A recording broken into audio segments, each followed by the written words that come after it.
იაფასიანი პანიკა იმის შესახებ, რომ აი რუსეთი სომხეთში ომს იწყებს და ჩვენც მოყვებით ჩვაში, ტყუილი არის და სიაფანდობა არის მოკლედ.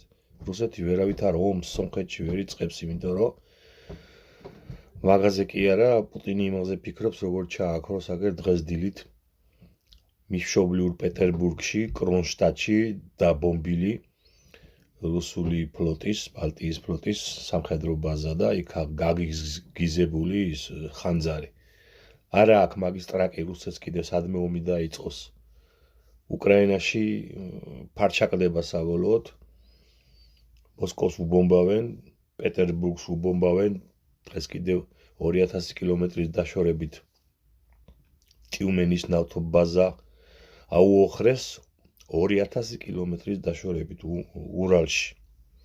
ხო და მოკლედ არ არის საჭირო ეს წიოკი. შვიდად წყნარად ჩვენი ბრძოლა გავაგრძელოთ და ვიბრძოლოთ იმისათვის, რომ გადავარჩინოთ ჩვენი სამშობლო ამ რუსული ქოც რეჟიმისაგან. ეს არის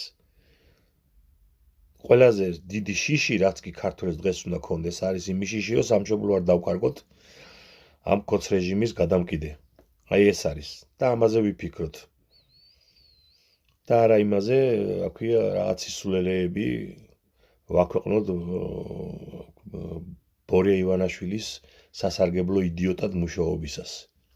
გავრცელეთ ეს ვიდეო.